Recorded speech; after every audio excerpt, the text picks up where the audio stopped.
Hi, I'm Roy Collin, and I'm the creator of the podcast. You can find everything about me and the 5 podcasts on bio.link/podcaster, and you'll find it in the QR code there.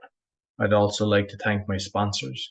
If you or someone you know is struggling with anxiety and want to know how to be 100% anxiety free in 6 weeks without therapy or drugs, Daniel Packard Anxiety Solution Program Company offers a 6 weeks system that permanently solves anxiety at an astounding 90% success rate. People who join the program only pay at the end once they have clear, measurable results. If you're interested in learning more, go to permanentanxietysolutions.com where you can book a free consultation with Daniel. Do you have high blood pressure and want to get off the meds? Doctors are amazed at what Zona Plus can do. Get a $50 discount with my code ROY. Go to zona.com/discount/ROY and you see the QR code for all my sponsors down at the end. Quality Polish manufacturer of metal products for telecommunication and workshop equipment and other metals. If you'd like a brochure, you see it in the QR code and you just let us know if you would like a quotation shipped internationally and very competitive rates. I hope you enjoy this week's podcast. Hello, everyone. Welcome to Quantum Nurse Freedom International Livestream. Warm greetings to all of you from all of us. And today we're going to have a really very good, empowering, and perhaps conversation, or not perhaps, for sure, it's a conversation so that we don't keep falling on the same trap again and again and again. Because that's really not very good for all of us. And also, could you imagine if we still haven't opened our eyes to what's really been happening in we're just even asking for what's happening in the last 4 years, but all these things that we're going to talk about is has been happening for centuries. Most of us weren't even born yet. So we have Alex Krainer, and I thank you again and again for his dedication and commitment in his Substack. So you could get him from Substack, the Alex Krainer's Trend Compass, and at substack.com. And he also has his blog, the nakedhedgy.com. And Alex Krainer is a author, a market analyst, futures trader, investor, and he has a background in managing funds, but most of all, he is truly awake and he knows how to connect the dots that could make us really understand without much anger. You know, when I say anger, like we become really vengeful, that we just suddenly put ourselves in one side and the other and not really analyzing everything. So, and Alex has a lot of books that I'm going to put in the ticker here, and I want Alex to talk about those books a little bit, so for you, and especially the those are has a free download things. So Alex, thank you again, and please, yeah, let them know what you've been up to and what really triggered you or and maintain you and motivated you to do what you're doing now. I think the main Grace, thank you, by the way, first of all, and warm greetings from Monaco to all the participants and all the viewers and listeners. What has motivated me principally is the commitment to do what I can to defend peace and to prevent an outbreak of war that I've been sensing since well, let's call it 2016, 2017. Well, no, 2015. I can put the date on there because that's the date. That's the year when I read Bill Browder's book Red Notice, and Red Notice is the it was a bestseller on Amazon. It has like 5 billion 5-star reviews, and basically the man who wrote it, Bill Browder, used to be the largest the owner and manager of the largest foreign-owned hedge fund in Russia during the 1990s. And I met him twice, and I had a vague idea about him, about what he's about, what he does, and all of these things. And it is thanks to him that I started paying attention to the relationship between Russia and the West. And up until I got a copy of his book from my ex-wife, I used to think of him as a positive character, as a good guy. And then I read his book, and I was very perplexed, because I knew about things that he was writing about, and it didn't add up. And anyway, to cut the long story short, reading his book made me realize that he's not just one lone fund manager out there to generate the highest possible return on investment for his investors, that he was part of a much, much larger network. And I realized that these people are the network that could drag us into a World War III between Russia and the Western powers. And so that's how I wrote my second book, called The Grand Deception, because I thought first I thought somebody needed to unmask this man and the people who are behind him. And then I realized, I think that I probably know more about this than the average person. And so I thought maybe I have to write it myself. And I decided to do that because I'm a father. If I have to be able to tell myself that I did what I could to make sure that my children don't end up as cannon fodder, and that they can live a good life in prosperity and security. And that kind of took a life all of its own, because my book got banned literally 5 weeks after I published it. And then it got picked up by a publisher named Red Pill Press, who, combed over the book to make sure there was nothing in there that was inaccurate, that they could get sued over. And then they republished it with a different title, because the original title was The Killing of William Browder. And so they thought maybe that, the killing in the title might have been an offending factor. So we renamed it Grand Deception. And then they published it under their own label. And then it took 6 weeks for it to get banned again. And basically, that was pretty much a confirmation that I was over the target. And so I kind of remained,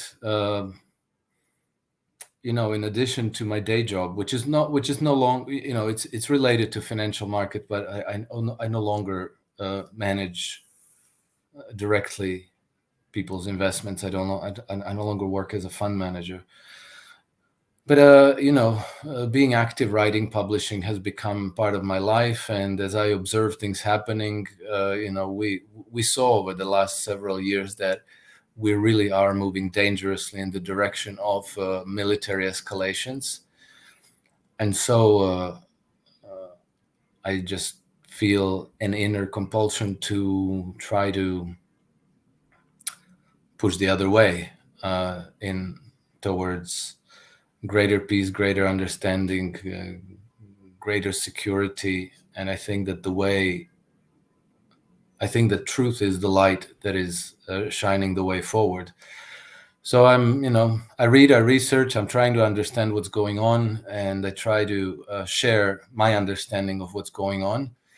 And I think that as events have unfolded, I think that they have pretty much borne out that I'm generally on the right track with the way I see things, which is, in a way not so good, but in a way it's very good, because I'm also, in addition to being very concerned about the outbreak of World War III, I'm also generally very optimistic about the future.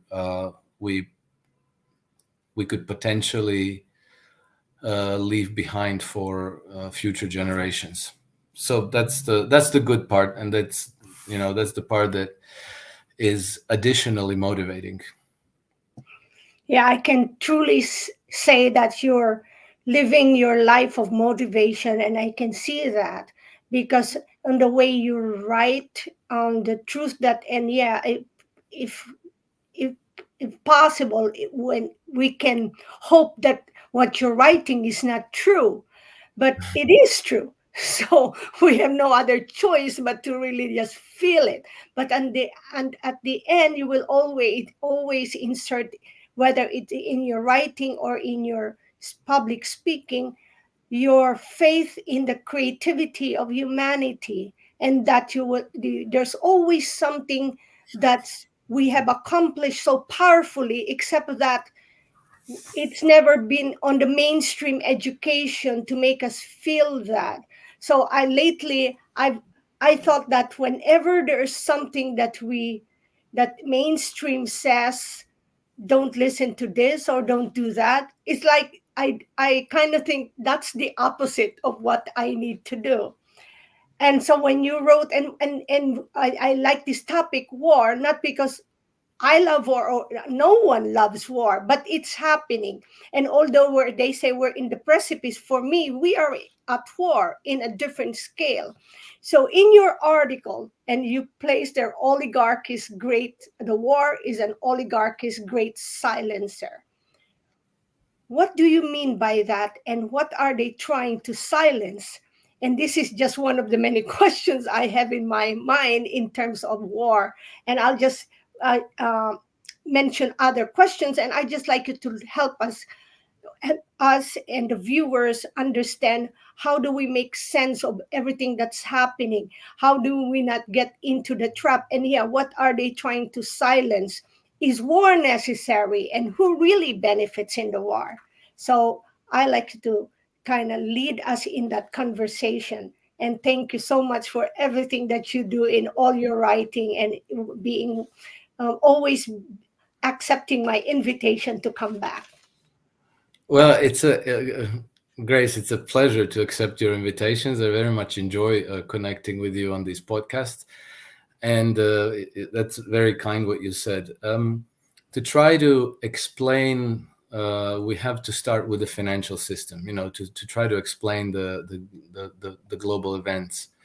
And I know that this is a slightly convoluted explanation, but it's the only one that actually makes sense and is consistent with everything that we can observe happening around the world. So we have a monetary system that is absolutely fraudulent, and it is based on fiat currency and fractional reserve lending. Now, the effect of this system is that you always tend to have a lot more debt in the economic system than you have money to pay off those debts. So the debts are unpayable. It's mathematical, and it's only a question of time.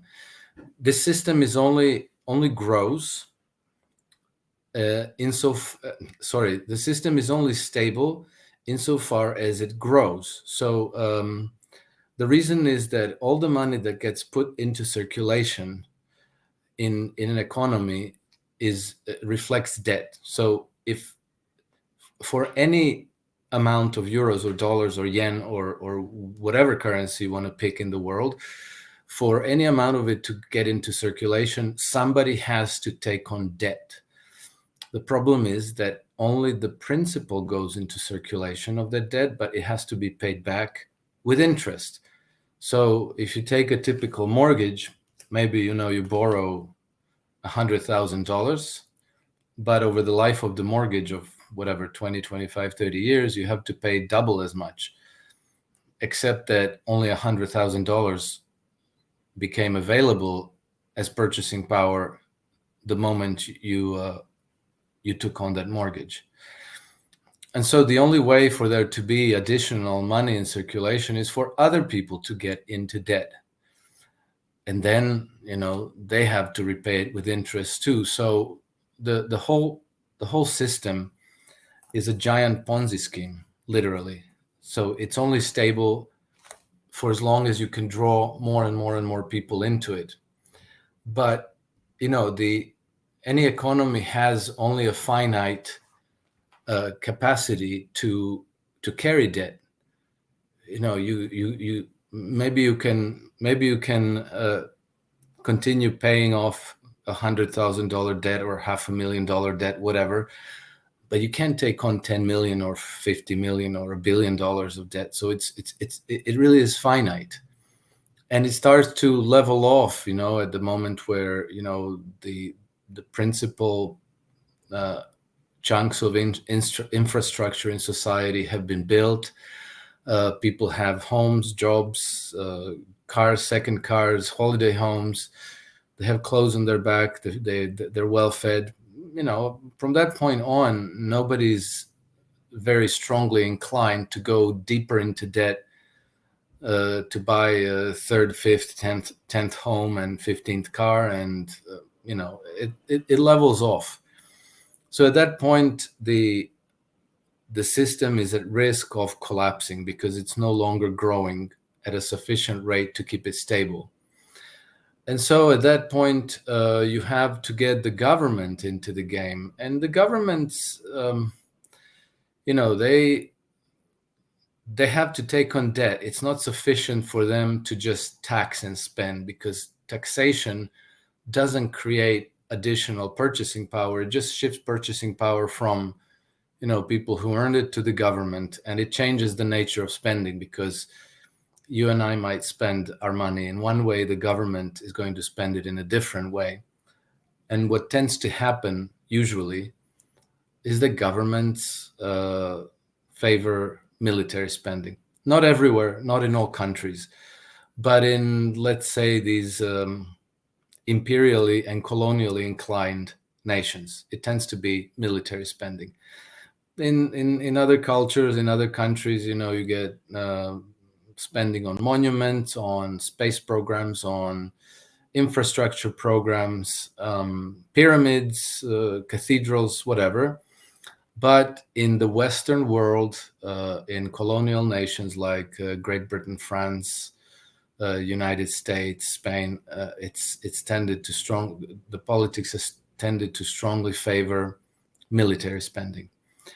Now, when the system starts to go into a crisis, because as you pay off debts, when debts are being paid off, money gets extinguished, right? That money disappears, and now you start having loss of purchasing power in the system, and then you start having crises. And then people's ability to carry debt and to service it diminishes.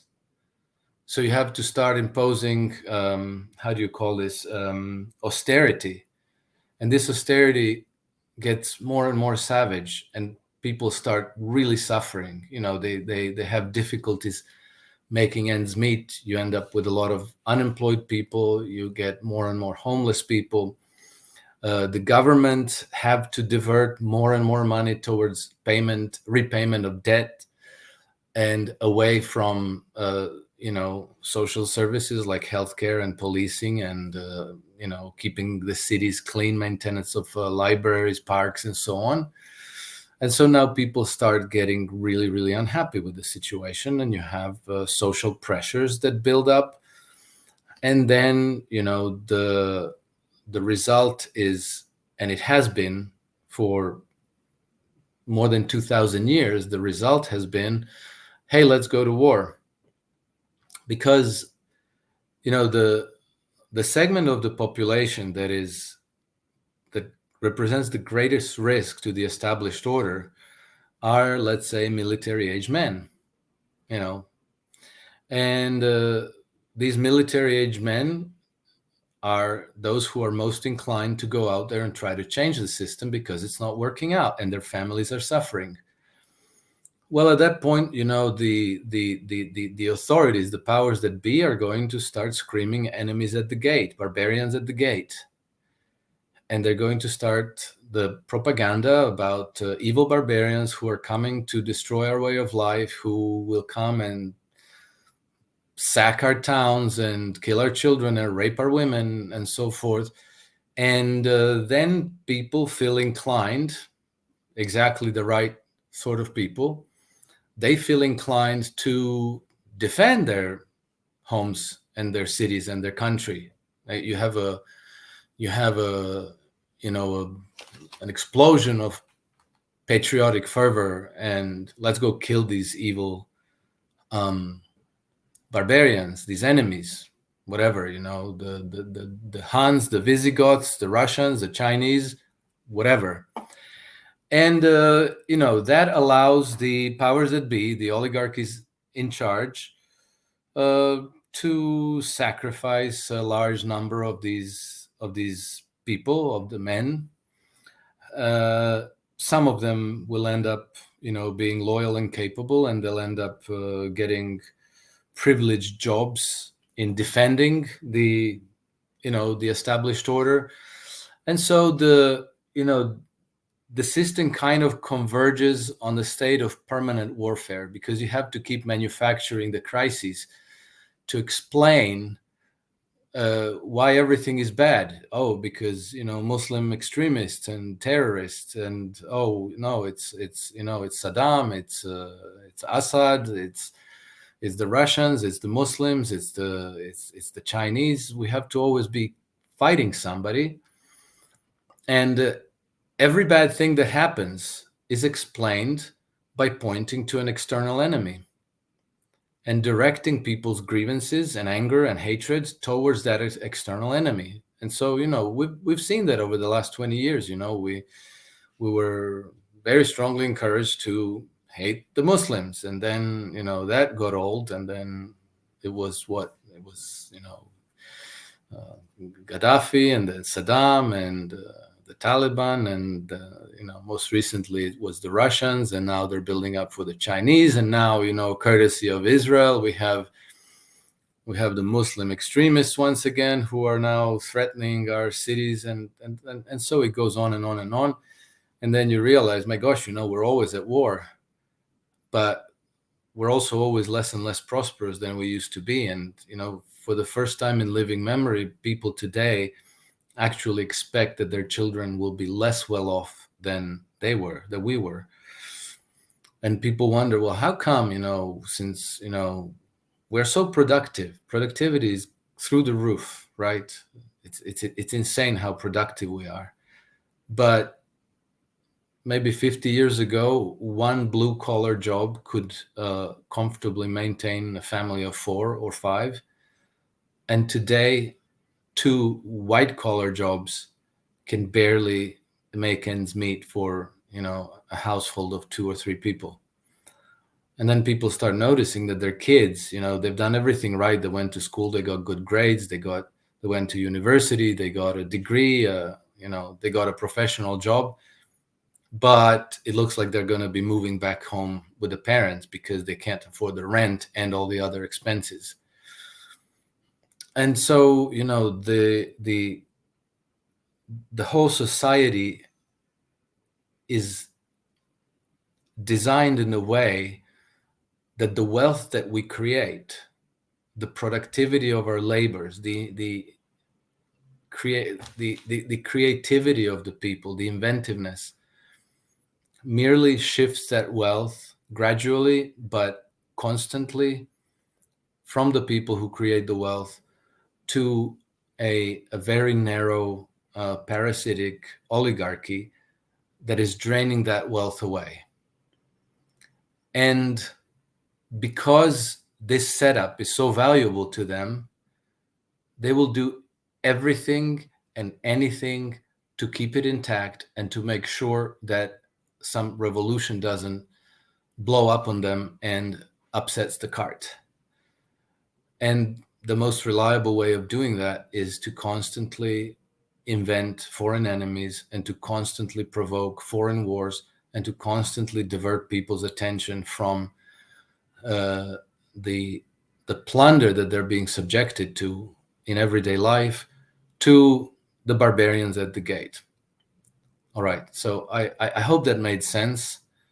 But maybe And one day. just on that, with like, because we heard like the Rothschilds kind of own the whole banking system, or whoever it is that's controlling everything. And I heard there's a few countries that were outside of that. So they were the countries like Iraq attacked, Libya attacked, and Iran is supposed to be another one. Is this part of the whole thing? Because they're kind of saying, oh, Iran is supporting Hamas and all this kind of stuff. Is this just to totally control the whole monetary system? I believe so, but yeah,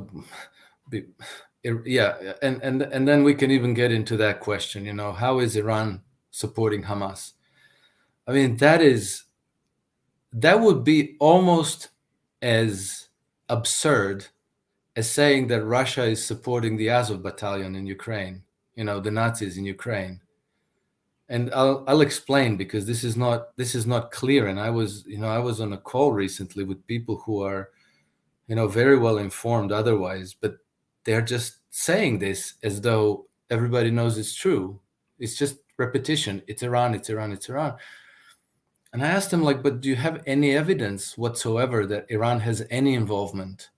Because the Iranians themselves said, we had nothing to do with the Hamas attack on 7th October. And the Israeli government said that they had no evidence that Iran was involved. And the American government said that they had no evidence that the Iranians were involved. But the commentariat keeps repeating it, that it's the Iranians.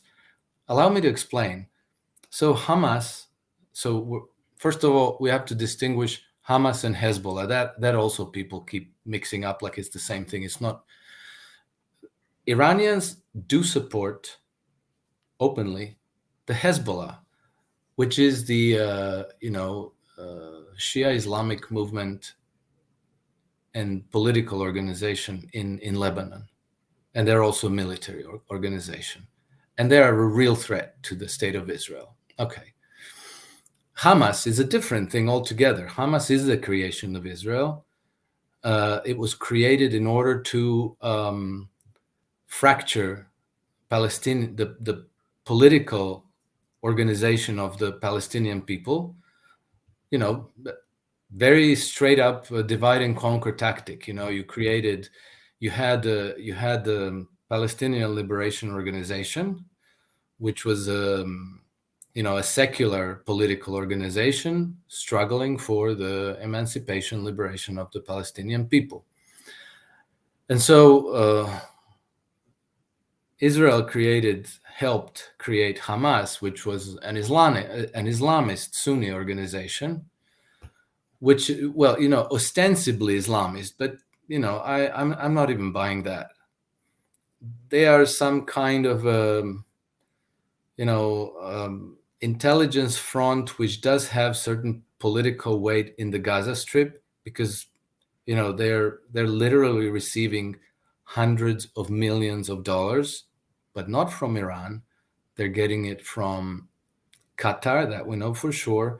They're getting it from the United States, and they're probably getting it in some ways from the Israelis and maybe other Arab countries. Well, the fact that they are receiving money from Qatar and from other, let's say, countries that were, at least until very recently, Western allied countries, tells you everything you need to know, because who pays the piper calls the tune. That's just how it is. Money is going somewhere, and somebody in the organization has the authorization to dispose of that money, to use it.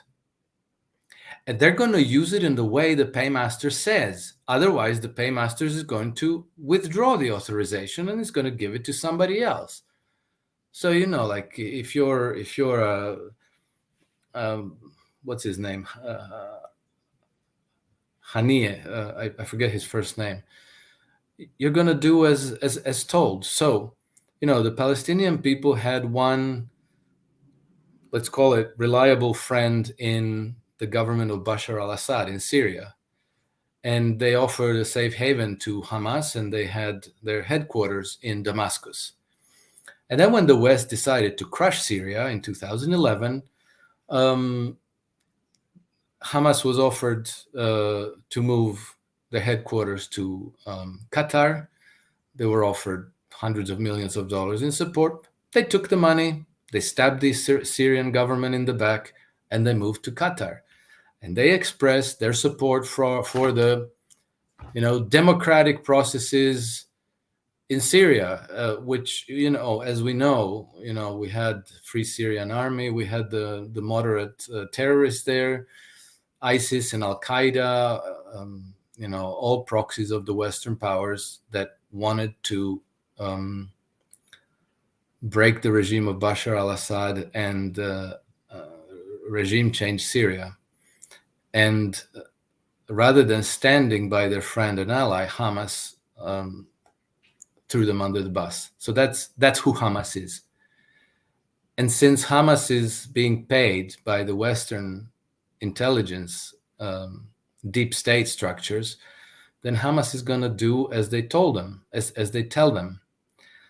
And so what happened in Israel, I would not be surprised if there were some inner sanctum of Hamas operatives, the ones that are closest, the ones that probably have signatures on the bank accounts, who made sure that this happened when it was convenient for Israel, who probably mobilized maybe a large group of Palestinian men who sincerely wanted to martyr themselves for, making some kind of a statement for the freedom of Palestinian people. But there was probably a small number of real, true, deep state thugs who went and committed atrocities.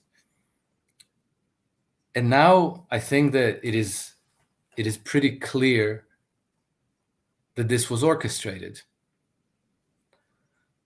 And why do I say that? I say that because Israelis opened the gates of Gaza wide to these groups to penetrate into Israel.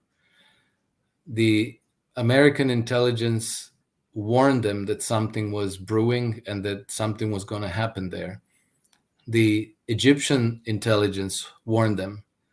They just simply didn't act. And not only did they not act, they didn't act for several hours after it was already clear that something was going on. And then also, Hamas is number two. Forgive me, I can't cite his name off the top of my head, but he's based in the West Bank. He's been giving interviews saying that they are preparing armed action against Israel in September, weeks before the attacks actually happened. He was giving interviews to Al Jazeera announcing attacks. So the idea that Israeli government was caught unawares, that they were just thought everything was cool and they didn't have to even man the Gaza border, is very, very difficult to accept. It has no credibility whatsoever. And then Israel's reaction, which is what we see now, feels like this is what they intended to do anyway. There's no talk about ceasefire. There's no talk about turning over those who are guilty to face justice. It's just pummeling the whole area with like 1,000 bombs a day. This could be extremely important if people, this could be extremely dangerous if people somehow convince themselves that this is the work of Iran. And I gave you this whole background because I wanted to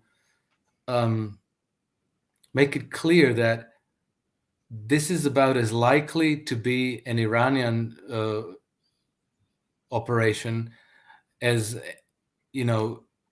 Ukraine's right-wing military formations actions could be attributed to Russia. It just doesn't make any sense.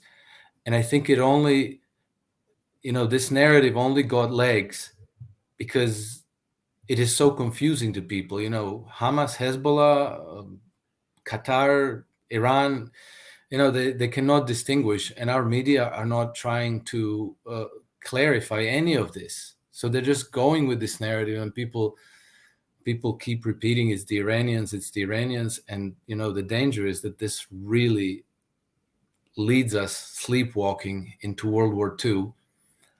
And it's not only dangerous for all of us, it's extremely dangerous for the Israeli people.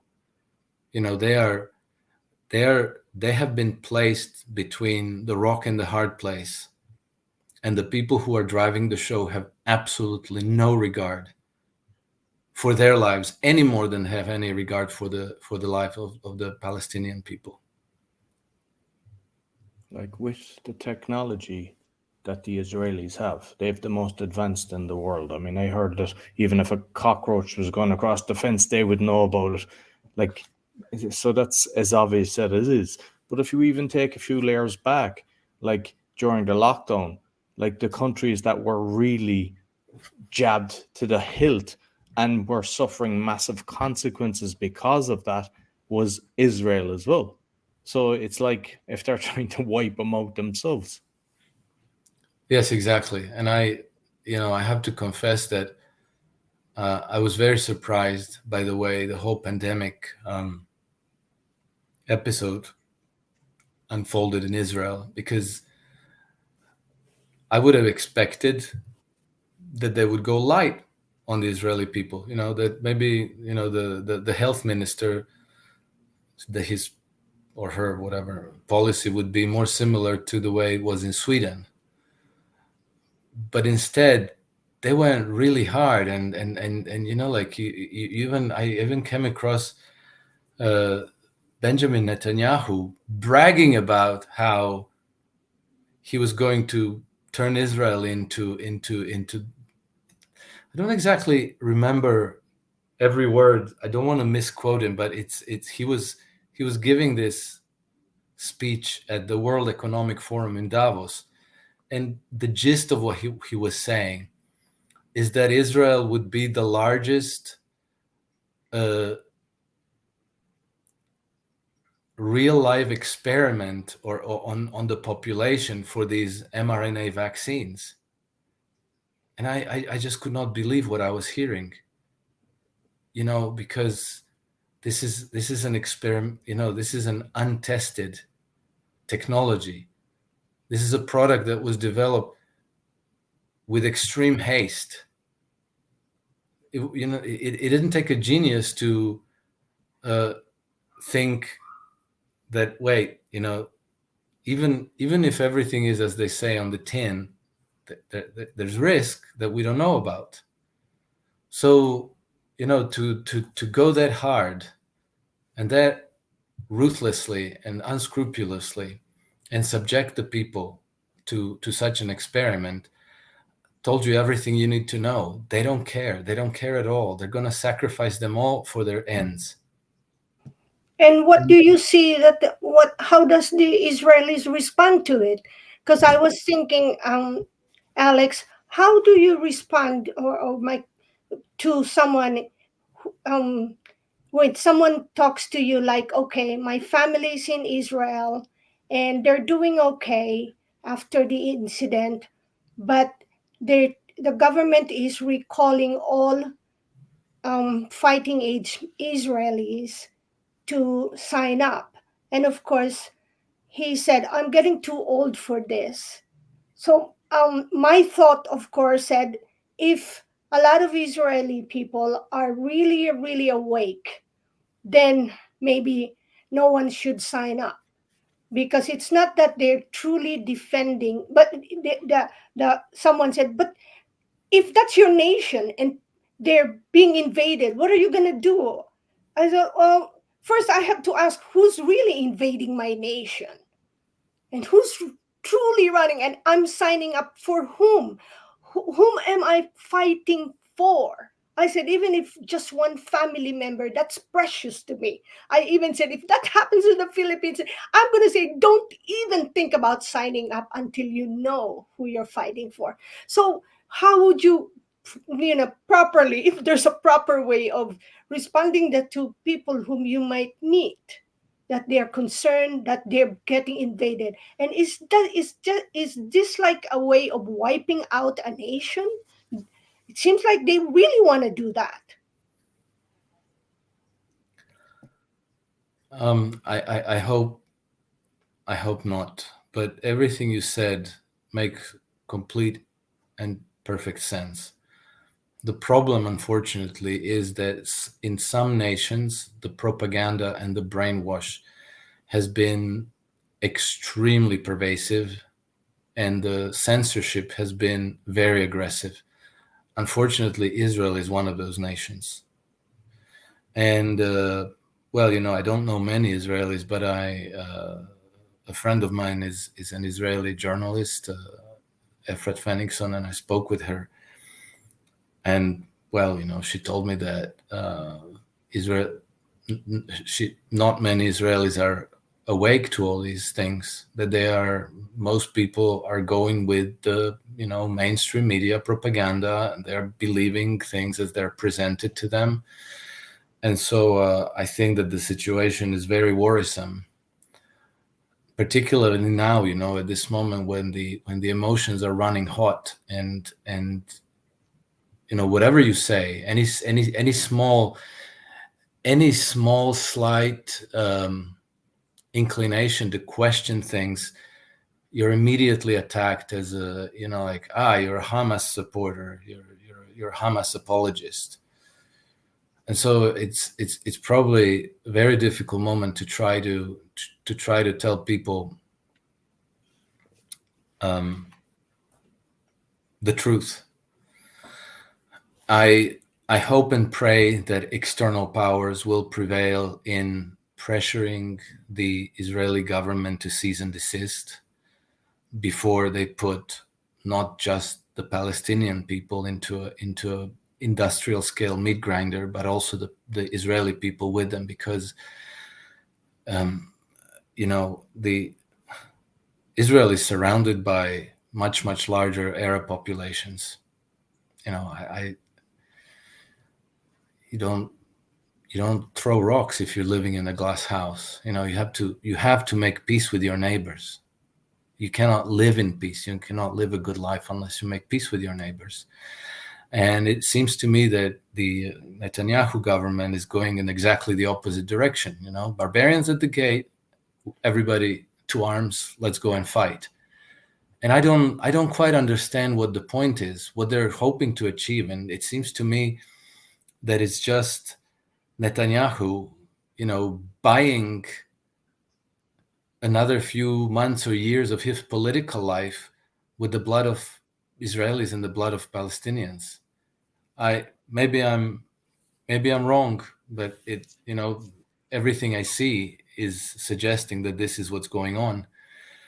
And meanwhile, mostly innocent people are paying the price. The Gaza Strip is, their political leadership is Hamas, but 44% of the population are below the age of 14. They're children.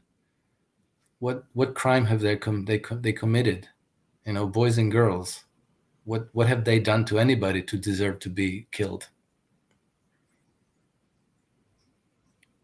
With, like, if we look at what Israel was doing for the last few years, LGBT plus NOIQ, that's kind of whatever the plus, all the different things are. All of it. Like having the telly in the Tel Aviv, like the gay capital of the world. Like when you consider who was surrounded and their religious beliefs, was that something to kind of annoy them as well?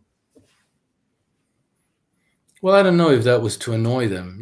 I think that was just because they were treating the Israelis to exactly the same globalist agenda as they are treating all the other Western countries.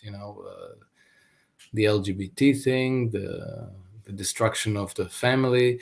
I also didn't realize that a lot of people in Israel are actually poor, that poverty is rampant, that people are not necessarily well off. There are successful I think, the more I learned about Israel, the more it reminded me of Ireland,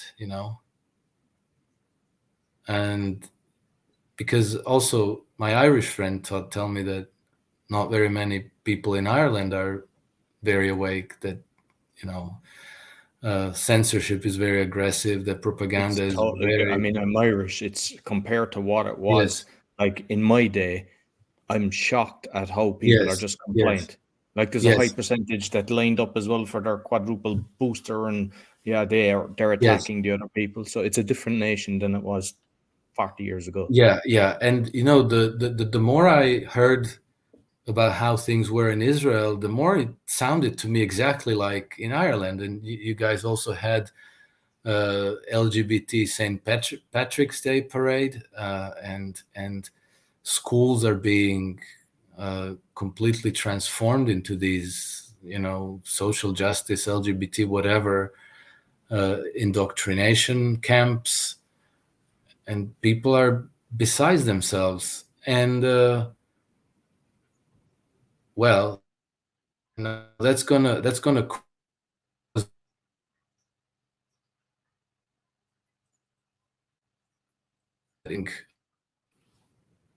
Sorry, did something break? Yeah, we just missed you for about 3 seconds there. Okay. So, it seems to me that all of this has been very unpopular, and that things in Israel were not going well at all for Netanyahu, and that he was on the verge of being impeached and thrown out of office, and that he had very, very high probability of winding up in jail. And well, there you go. You go to war. You go to war, and you scream barbarians at the gate, and you mobilize the whole society, and you orchestrate a big war. And I don't know if that's coming to Ireland. I hope not, but it I think it is, because if you look at like the World Economic Forum and who are all their puppets, like the leader of Ireland is one of them puppets. So is the other guy that was previously, who's supposed to be earmarked for the European Parliament. Like they're all puppets, and yes, exactly. and like the thing is, a lot of people think like Trump is going to be the savior, and he's the guy that there was no wars under him. But I mean, I saw him with Schwab, and he's basically saying what a great man he is and everything. So the way I look at that is he's exactly like Trudeau in Canada. At one stage, there was a fantastic country and half the world was moving there. And then he's told a different narrative and everybody hates him. And I think people think that Trump is going to be the saving grace, whether he gets in or not. Like people think because he's attacked, it's all like, oh, he's the poor victim. But that's all Oxford. I don't know what your thoughts on that, but I'm convinced, like just from all the things I've seen over the years, that I don't think there's anybody in power that's not controlled. Well, I think it's very difficult to judge these things, because you cannot, nowadays you cannot come right out and say things openly. If you came out and you said, well, okay, some people can maybe, Viktor Orban, maybe Alexander Lukashenko in Belarus, they can and they do, and they have support of their people. But, if you came out and you said, this LGBT stuff is nonsense, there's only two genders, you're dead, you're finished. I mean, people have lost their careers just for saying that there are only two genders, men and women. Literally, and people get character assassinated for less, and they get their careers get destroyed for less. And so if you're running for a political office, you don't need the media to destroy you. And we saw also what happened to Jeremy Corbyn. When they wanted to destroy him, they used his support for the Palestinian causes. They labeled him an anti-Semite. They ran with that, and they succeeded. They destroyed him, and they turned the Labour Party over to their own puppet boy, Keir Starmer, the great friend of Jimmy Savile, right? And So I think that for people who are in power, it is very difficult for us to judge where they stand. It's not difficult to judge where, Justin Trudeau stands or Joe Biden, but people like Robert F. Kennedy, Donald Trump, Ron DeSantis. I would even say people like German Chancellor Olaf Scholz and Emmanuel Macron. It's very, very difficult to judge where they stand because they cannot do things out in the open. They cannot say things as they see them. They have to kind of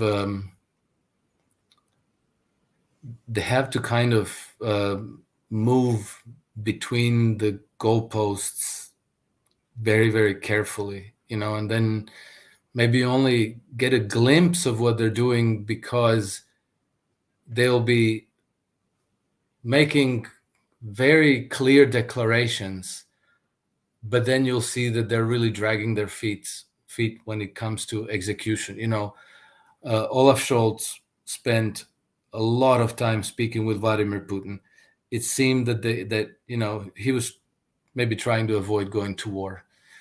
And then, when the war happened, the Germans were dragging their feet on providing military support to Ukraine, even though they were declaring themselves to be fully behind Ukraine for as long as it takes, all that it takes, and so forth.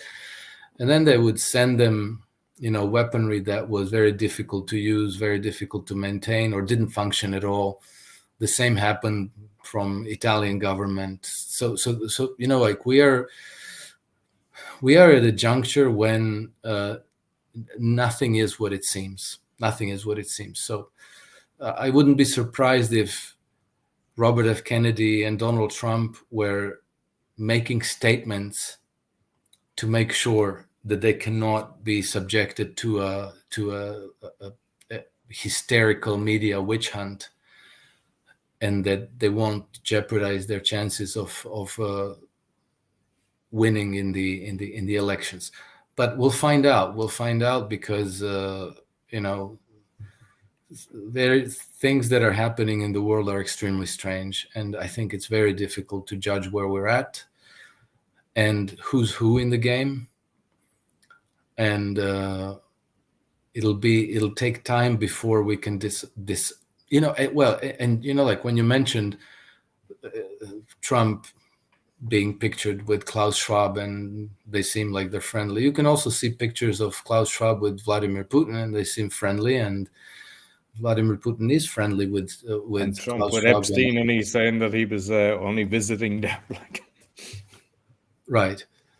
But when it's time for action, you see that consistently everything Vladimir Putin does indicates that he is not controlled opposition, that he is not owned, that he is really in earnest fighting to defend Russia's sovereignty. And I could say the same about Donald Trump, because when you analyze his 4 years in the White House, he was doing some crazy shit, but there was a method to the madness. And then many of the very, very controversial things he had done turned out to be a lot more interesting in hindsight. And very consistently, everything he did was rolling back the imperial footprint of the United States around the world. He wanted to withdraw troops from Afghanistan. He wanted to withdraw troops from Germany. He wanted to withdraw troops from Syria.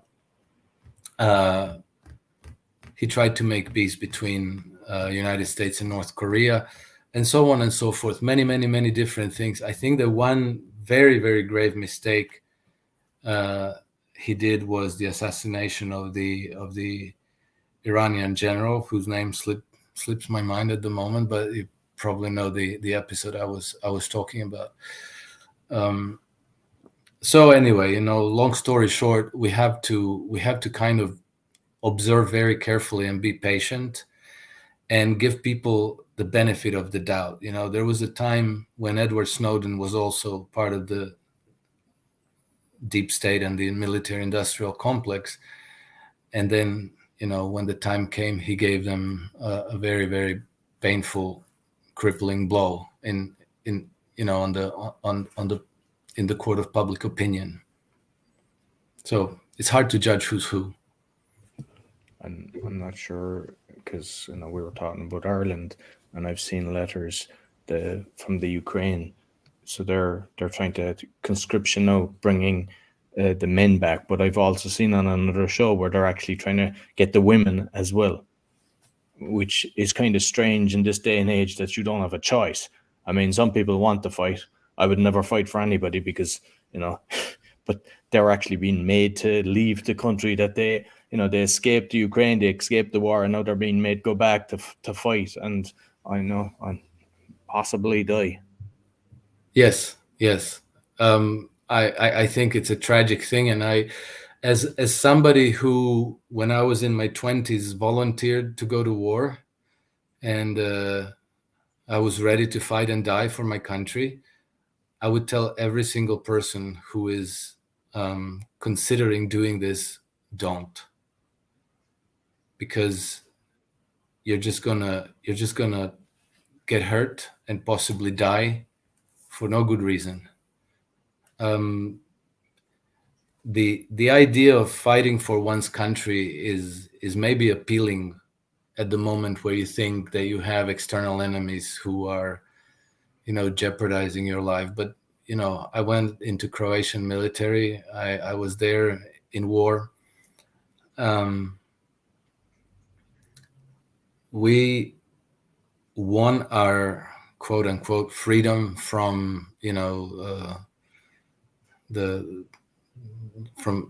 won our independence from former Yugoslavia, but then our political leadership gave the country sovereignty on a silver platter to Brussels and to Washington. And so today we are, people in Croatia are much, much worse off than we were before the war. Quality of life has deteriorated. We have no sovereignty left whatsoever. We're using the euro in our country. The central bank and the government had no independence to manage the economic policy as it should be. We just have to follow the dictate from Brussels. That's the liberty we want. And then also, when you think about what does it mean to fight for your country, for what? For roads, for rocks, for what exactly? You have to think about that, because you have one life here. Don't squander it on some stupid political project that doesn't concern you in the least. We in Croatia, we went from being dominated by Belgrade to being dominated by Brussels. And as it turns out, Brussels is a much crueler dominatrix than Belgrade ever was. And that's the liberty that we won. And, thousands of young men sacrificed themselves for that. It's a tragedy. So, if you think you're going to go fight for Ukraine, or you're going to fight for Israel or wherever, think twice, and maybe your life is worth more than that. I'm That's not sure actually- about Croatia. Sorry, Grace, but regarding that, because in Ireland, because I'm obviously paying attention to everything that's going on, and I have a lot of friends in the UK, all of the asylum seekers that have come in, they're all military age. And there's even people saying that there was weapons found and everything. Is this going to be martial law that they're going to introduce? Or is it going to be a religious war that they're going to push? Because it's not making sense. And now people are standing up and they're starting to block it. But they're filling hotels, they're signing contracts for 2 years to fill them up with military men. I can understand, in Syria, if there's a family, displaced, there's children, women, everybody understands that. But there's people coming here with fantastic clothes, latest mobile phones, and they're all military men. Yes, I think that the risk and the danger are very much real. It's not an accident that these are all military-aged men, and I think that there's very high likelihood that there are weapons caches around Ireland. This is the same playbook as the Operation Gladio. The Operation Gladio was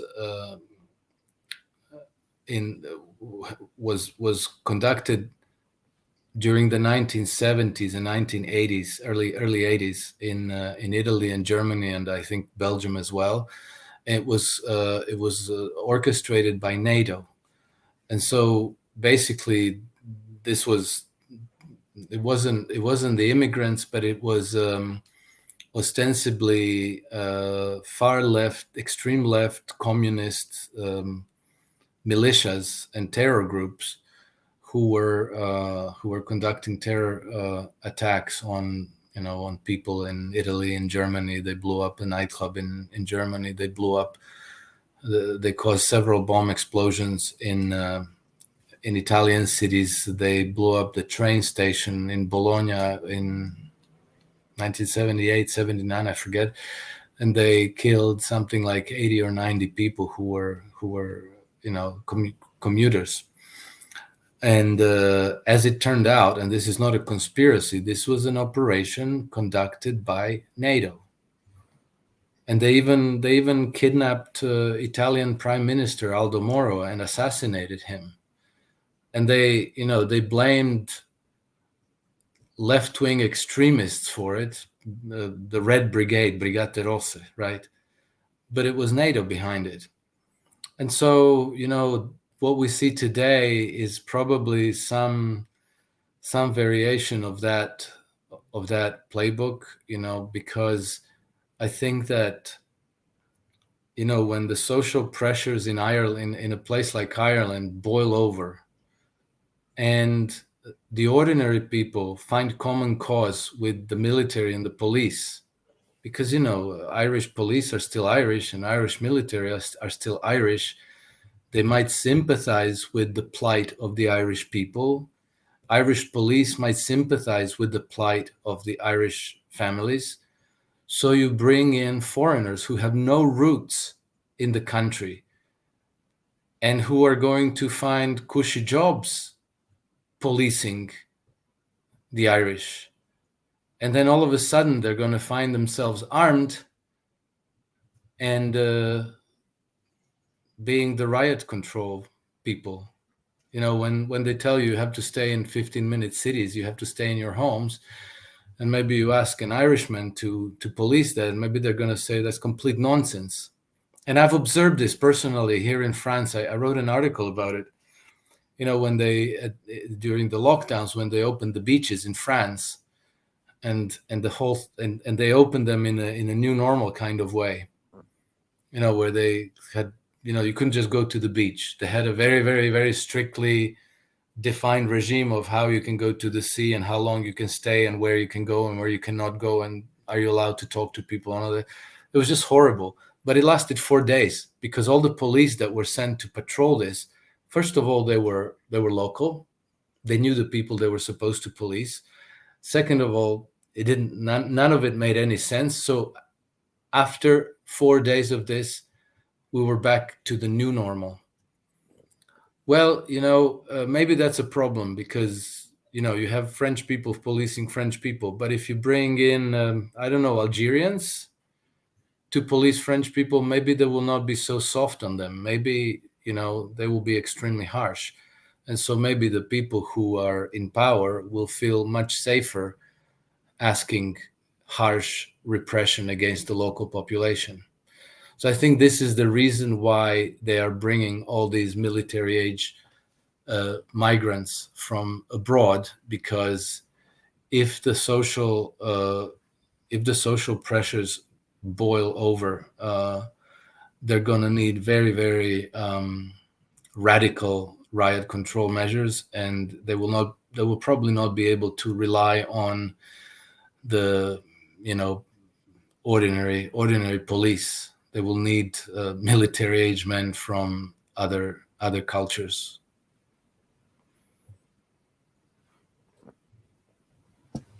I was just going to say earlier, Roy, that I was in agreement with how you described, all the my massive migration coming in, because that's the same thing as what's happening, of course, in the United States, and and it's just interesting how a little bit some people who didn't see what was happening during the pandemic, they can see what's happening with the migration, so that was good.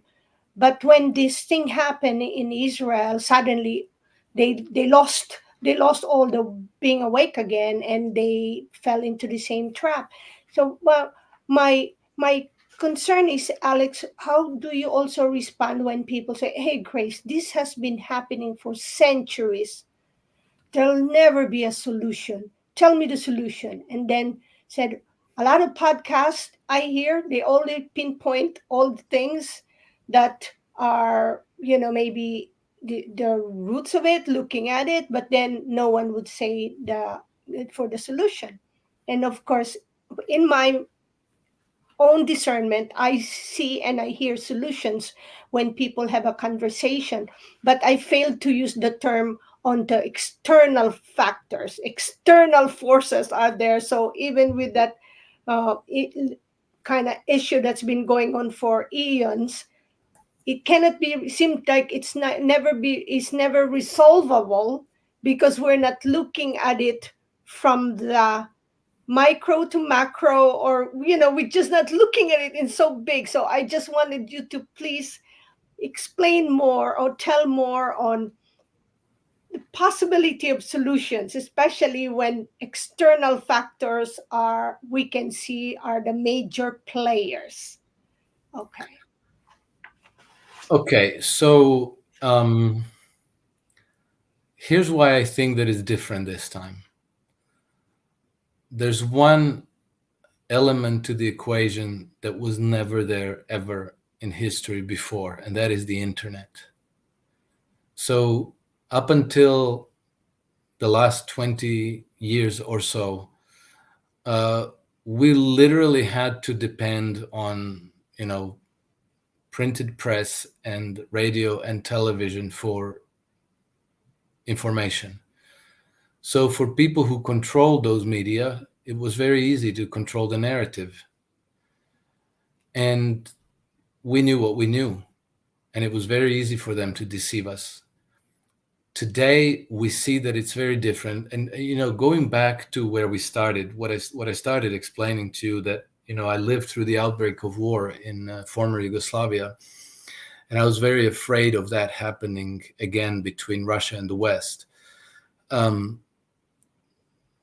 thing about the war in Yugoslavia that impressed me the most is that literally maybe 1 or 2 days before the outbreak of war, I can tell you that probably 99% of people never thought that such a thing was possible. And then once it happened, the collective psychology flipped on a dime. And, all of a sudden, the perception was we really did have enemies at the gate. We really need to all mobilize for defense. There was no more nuanced discussion about this or that, whether Serbs have a point in this and whether Muslims have a point in that. It was defense. Enemy was there to be destroyed. And, any military-aged man had to, felt very inclined to go and defend the country, prepared to die for the country. Again, thing I no longer recommend at all. This is the scenario I was fearing that might happen between Russia and the West. But it didn't happen that way at all. So there wasn't, when Russia invaded Ukraine, well, when it started their special military operation into Ukraine, this whole polarization of public opinion this whole, population closing ranks behind the leadership and being ready to go to war, and everybody suddenly being very highly motivated to fight the war against the Russians, that just simply didn't happen. And the reason I think it didn't happen is because the traditional media have lost their power. People get most of their information now through social media. The views are much more diverse. The discussions are much more nuanced. And, the French public opinion polling agency, I think it's called IPOF, they conducted a poll in France, I think within a week of the beginning of Russia's special military operation. And they found that more than half the French people, 57% of all the French people, believed Russian rationale for war. Okay? So there wasn't this like, Russia is bad and evil and we have to go and kill them. People had different opinions. And so this whole coalescing of the population and readiness to fight a war just simply never happened. And then, NATO, I think that the agenda was for all the NATO countries to come together and present a united front against Russia. This didn't happen either. And NATO itself carefully monitors public opinion in the member nations. And they found that majority of people in NATO member nations, with maybe exception of countries like United Kingdom and maybe Poland, most people sympathize with Russia and not with Ukraine. You're never going to hear that in mainstream media, but that is the fact. And I also came across a number of informal polls in social media, but with a very large number of respondents, and it's always between 70 and 80% in favor of Russia. Who started the war? 75%. It was NATO. Whom do you prefer, Vladimir Putin or Vladimir Zelensky? 80% prefer Vladimir Putin. Who do you trust more, United States or Russia? 80% trust Russia and not the United States, et cetera, et cetera. So I think that the internet and social media have very, very meaningfully altered the equation, and all the methods that they have used to orchestrate wars in the past have now failed. And I think that the critical element in all this is the truth. It's what we're doing here. We're trying to, understand the truth and communicate the truth. And the more people we can reach, the more we can blunt the edge of these warmongers to push forward their own agendas. And I think that eventually, longer term, we win in our fight for peace. Thank you, Roy. You have any more thoughts? But before you share more, Roy, Alex, in your article, you did really mention that do not watch what they do and not what they say. So I like that statement that you wrote in your article as well, because it's true. Okay. And then another thing that you wrote as your subtitle is that sending men off to war is like the stone that kills many flies. And that's so vivid for me. I said, how can you hit anyone with a stone and with all the little flies? So anyway. Well, it's just an expression. It's not the most brilliant expression. Nobody kills flies with stones, but I just use what people understand, right? But that's perfect.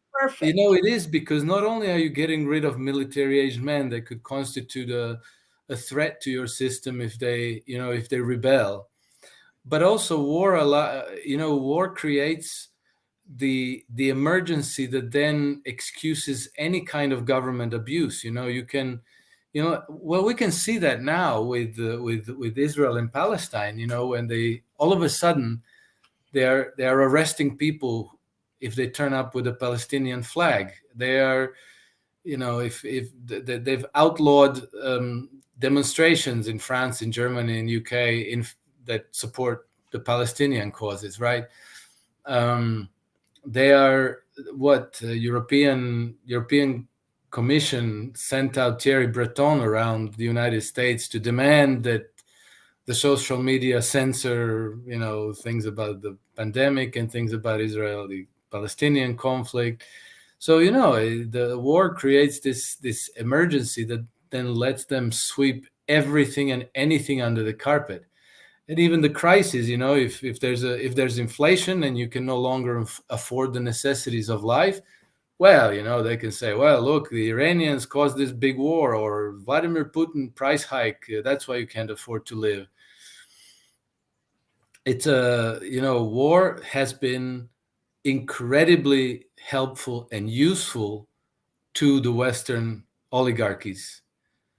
But I think that the equation has changed and the old playbooks no longer work. And I think that this is a wonderful bit of news.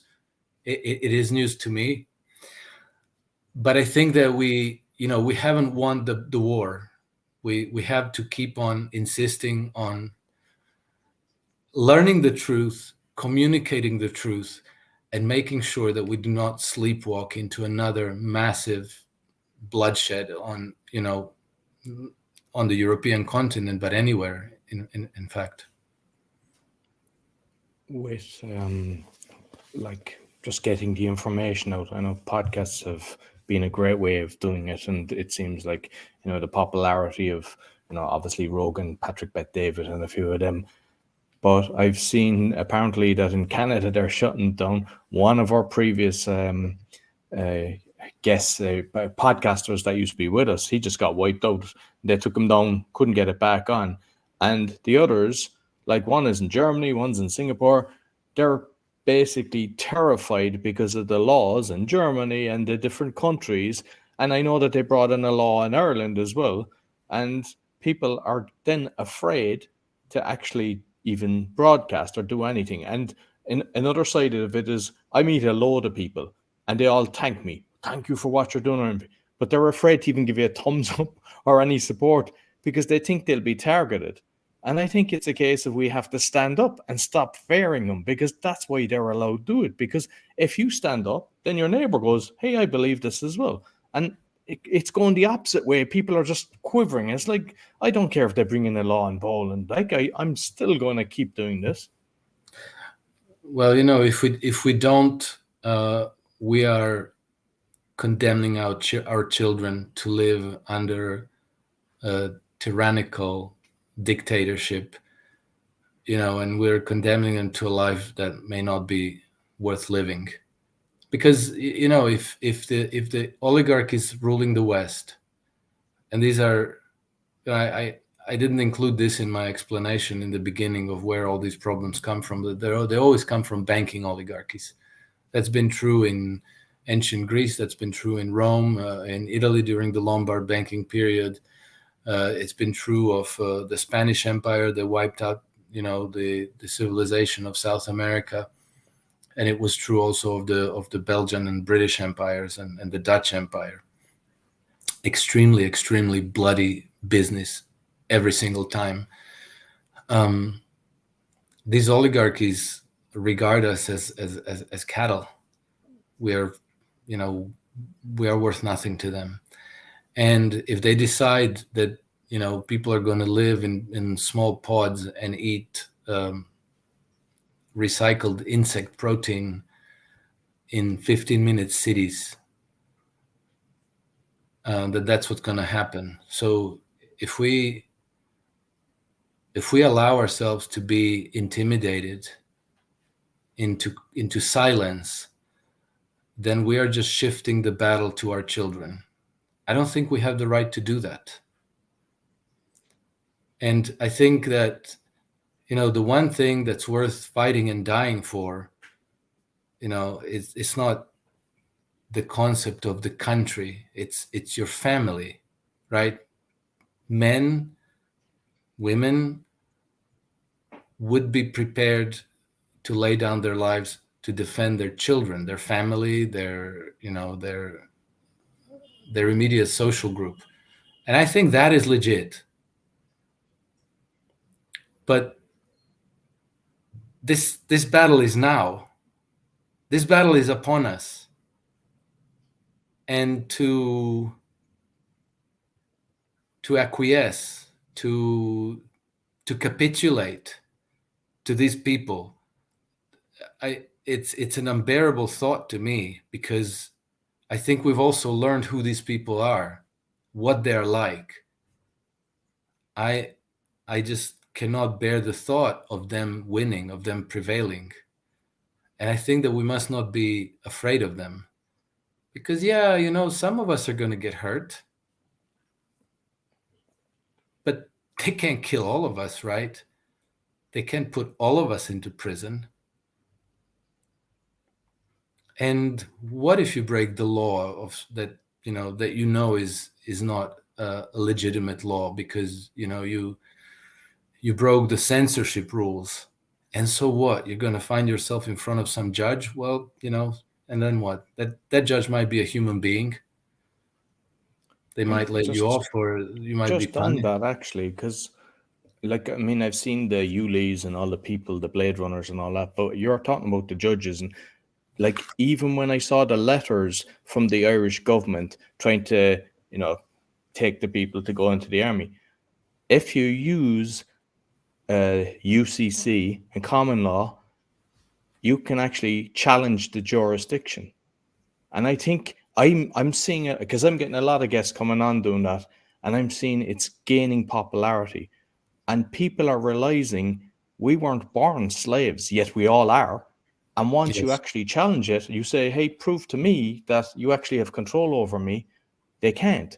And the more we kind of realize that, that's where the strength is. And I'm like, that's what's inspiring me. I'm seeing more and more understanding this. And I've fought it myself. I've got courts to back off.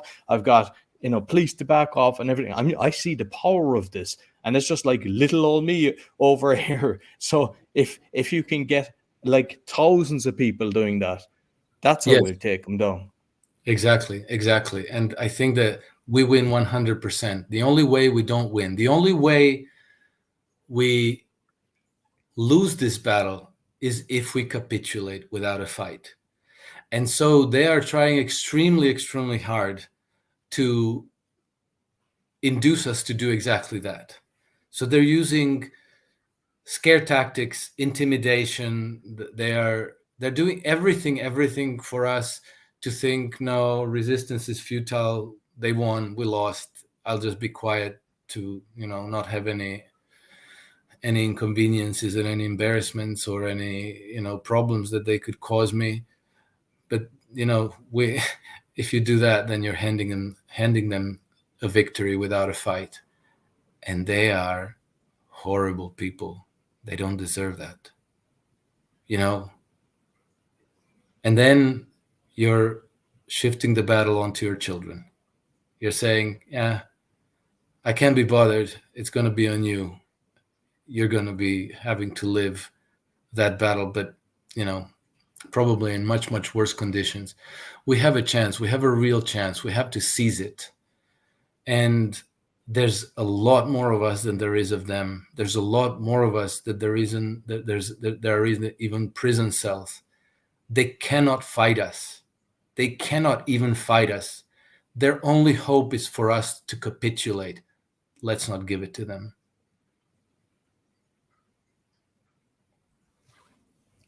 Excellent.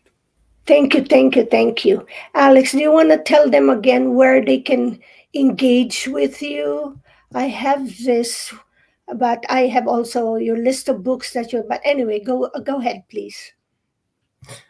So yes, I'm easy to find on Twitter. My handle is @nakedhedgy, and my Substack is right down here. Alex Krainer's Trend compass. Yeah, I don't know if there's an apostrophe in that, but basically Alex Krainer Substack or something. It's easy to find. Mhm. And when you say engaged with me, I also have to say that I'm hopelessly overwhelmed by correspondence, and I was never prepared for that, and I had this impulse to read and reply to every email that comes my way, but now I'm about 2,000 emails behind, and I'm if anybody listening to this didn't hear from me, I apologize, but I'm having a very hard time getting to all of it, but I will. And we appreciate all of you listening to us from uh, other places than United States. Thank you from Nova Scotia and from other places. And since I want to make a shout out that since Roy and I are our own sponsors for our podcast, I just want to say that instead of we're looking for sponsors, but we're our own sponsors. So in the post notes, I made sure that I have links like the ones that I'm subscribing to or not subscribing. I'm recommending because I'm a holistic registered nurse doing also holistic health coaching. So I tend to forget that I have links for where people could go to for their resources for wellness from their water wellness and other things. So but it will be in the post notes instead of me doing all of making that all announcement, and I made my little ticker because we want to and we want to be self-sufficient in doing this and not depending on any kind of we accept donations, of course, but you never know. I'm always careful with people. I'm careful. I always pray and hope that we don't attract anyone that might be a controlled opposition or anything or questionable. We don't want to be added into that list. Okay, and thank you again. Please like, subscribe, and support Alex. Listen, you'll get a lot more of fulfillment in that you get more education, right? So even when I classify what kind of podcast, I put education because now I am properly educated. So for you as well, thank you, and have a good evening, everyone. Thank you very much, Grace and Roy, and all the viewers and listeners. It was a pleasure to be with you today again. Thank you. So I hope you enjoyed this week's podcast. You'll find everything about me on bio.link/podcaster with all my podcasts, and you'll find it you see in the QR code in the graphic that's shown. I'd like again to thank my sponsors. So if you or someone you know struggling with anxiety and want to know how to be 100% anxiety free in 6 weeks without therapy or drugs, Daniel Packard's Anxiety Solution Program company offers a 6-week system that permanently solves anxiety at an astounding 90% success rate. People who join the program only pay at the end once they have clear, measurable results. If you're interested in learning more, go to permanentanxietysolutions.com where you can book a free consultation with Daniel. Do you fight blood pressure and or want to get off the meds? Doctors are amazed at what Zona Plus can do. You can get a $50 discount with my code ROY, zona.com/discount/ROY. And you'll see it in the QR code as well as Daniel's QR code. Quality manufacturer of metal products for telecommunication and workshop equipment and other metal materials. You see the brochure there in the QR code, and let me know if you would like a quotation, shipped internationally at very competitive price. I'd like to thank all my sponsors and also all my listeners. Be sure to give me a thumbs up, 5-star rating, share with your friends, really helps. And I also have a video on how to give a 5-star rating because a lot of people have wrote to me asking me that they don't know how to do that. Until next week, take care.